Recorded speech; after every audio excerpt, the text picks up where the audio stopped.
Bom dia, boa tarde, boa noite, boa madrugada.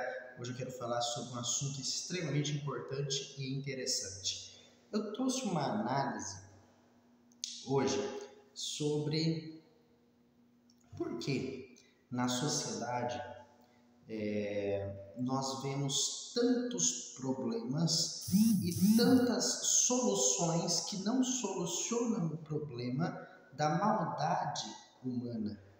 Na verdade, eu estava pensando sobre isso hoje e algo muito interessante que veio ao meu coração.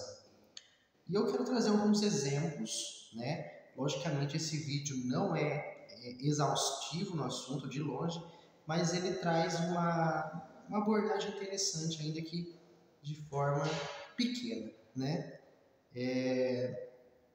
Algumas pessoas, eu estava pensando nisso, apontam alguns problemas que existem na sociedade de forma muito enfática e precisa. Por exemplo, o tráfico de drogas, o roubo, o furto, o assalto, a prostituição, enfim, todos esses problemas que existem, que são pecados, né? Pecado é mais do que problema, né? Mas na sociedade nem todos acreditam que seja pecado tudo isso. Embora saibam na consciência que Deus colocou que é errado e de fato é pecado, mas muitos consideram como um problema. Mas eu queria trazer essa abordagem porque assim, por que essas coisas acontecem? De fato é um problema. Agora, por que o adultério acontece? Por que os roubos acontecem? Por que existem tráfico? Por que existe tanta crueldade na sociedade? Por quê? Há uma tentativa humana de explicar o problema e às vezes até de tentar idealizar e resolver o problema. Qualquer tentativa humana se mostrou falha ao longo do tempo. Se a gente vê, por exemplo, a filosofia que diz que o homem nasce bom, né? Mas a sociedade o corrompe, na verdade não passa de uma mera mentira, porque o ser humano biblicamente nasce mal. A sociedade que é composta por seres humanos que já nascem mal tem a capacidade de piorar a pessoa. Se a pessoa está num ambiente com pessoas com uma natureza pecaminosa, essas pessoas podem sim piorar, lógico, a pessoa. Então, o ser humano já nasce com a natureza pecaminosa e também já nasce com uma consciência do que é certo e do que é errado. Essa consciência não é tão precisa a ponto de esclarecida, a ponto de ser como a Escritura. Por isso que Deus colocou uma consciência no ser humano que foi deturpada pelo pecado, mas existe essa consciência, ela está lá. O ser humano diante de Deus ele é indesculpável.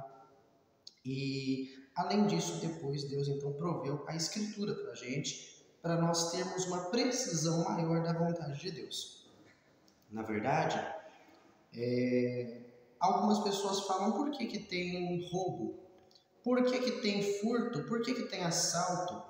É por conta da família. É por conta, e nós escutamos muito disso, da desigualdade social. Porque se houver igualdade social, ou seja, uma distribuição de renda igualitária, a pessoa não estaria, então, roubando, furtando, não haveria estupro, não haveria problema algum. O paraíso desceria na Terra se houvesse igualdade social. A verdade é que não é bem assim.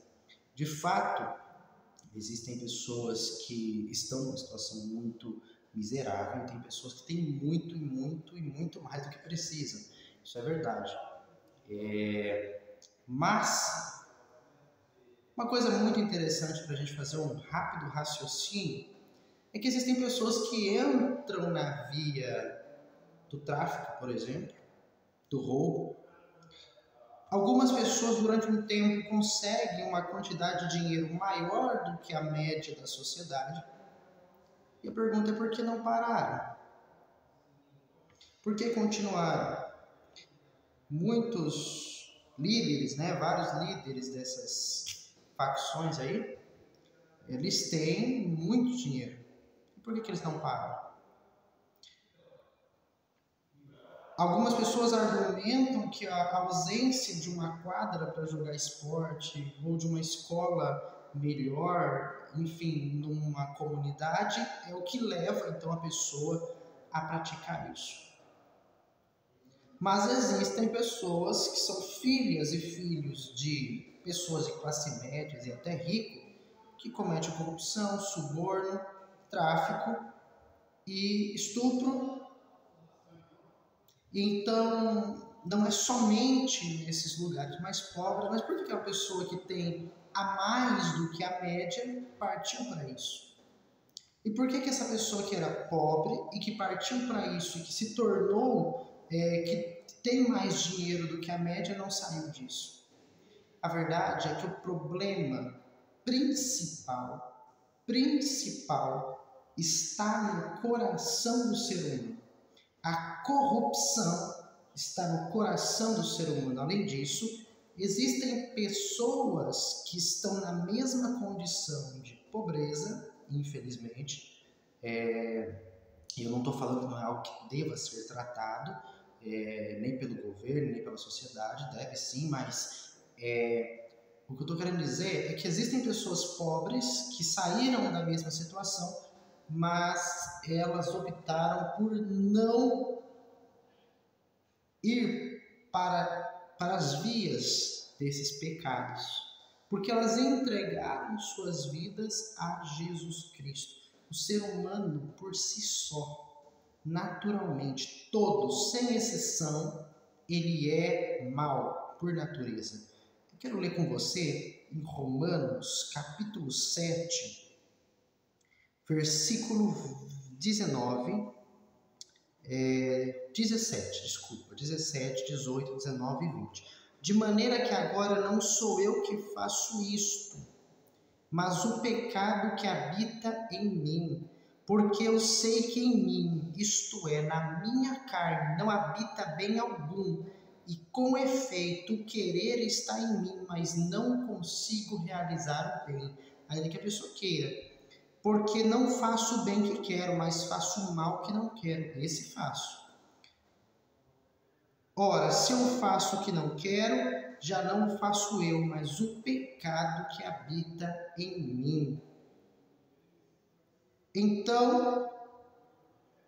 Acho esta lei em mim, que quando quero fazer o bem, o mal está comigo. Versículo 24. Miserável homem que sou, quem me livrará do corpo dessa morte?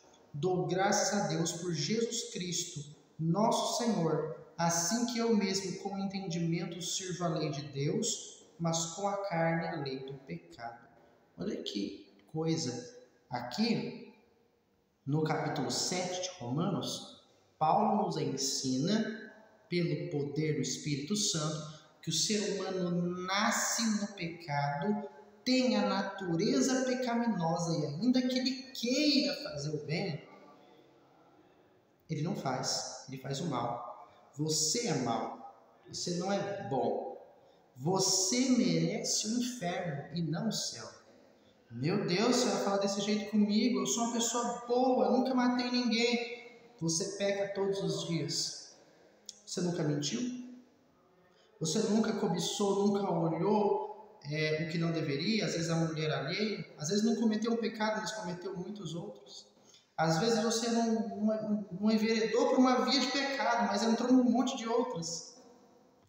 Todos nós temos pecados e não merecemos a salvação. Então, o problema original do ser humano, antes de falarmos de exploração de pessoas, de desigualdade, disso, daquilo, outro, o problema não é esse, não vai ser corrigido. Tanto que muitas vezes já houve tentativas humanas de corrigir o problema de diversas formas e não conseguiram. Então, o problema está no coração. Quando você coloca Jesus na sua vida, quando você recebe, né, Jesus, a sua vida muda, o mundo muda. Há pessoas, você pode falar assim, mas tem pessoas que frequentam a igreja e enveredam pela via do pecado. Primeiro, não é só frequentar a igreja, tem que entregar a vida para Jesus. Jesus tem que ser o Senhor da vida da pessoa. A pessoa pode ir numa igreja e não seguir, é público, né? Mas entregar a vida para Jesus, a sua vida vai mudar. A distância que nós temos de Deus vai ser unida pela presença de Deus. A inimizade pelo pecado vai ser corrigida em comunhão. O desejo ardente pelo pecado vai ser sufocado pela nova natureza de Cristo. Que você receba Jesus como Senhor da sua vida.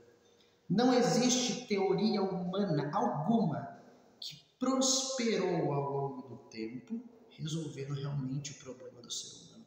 Todas são paliativos. E às vezes, paliativos que pioram mais o problema.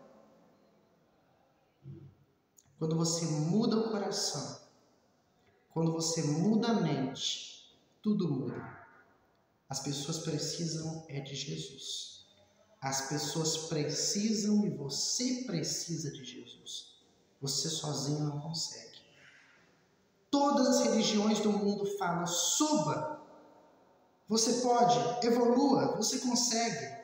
Mas o cristianismo fala diferente. Jesus fala diferente. Ele fala, se entrega, que eu pego você nesse buraco que você está. Você não consegue subir. Eis que estou à porta e bato. Abra o seu coração, feche os seus olhos e faça essa oração comigo. Senhor Jesus, eu entrego a minha vida a Ti e Te recebo como o único Senhor da minha vida. Te confesso, muda a minha vida, escreva o meu nome no Teu livro da vida. Assim eu oro. Amém. Que Deus abençoe sua vida e que Deus te abençoe. Compartilhe esse vídeo. Pode abençoar mais um.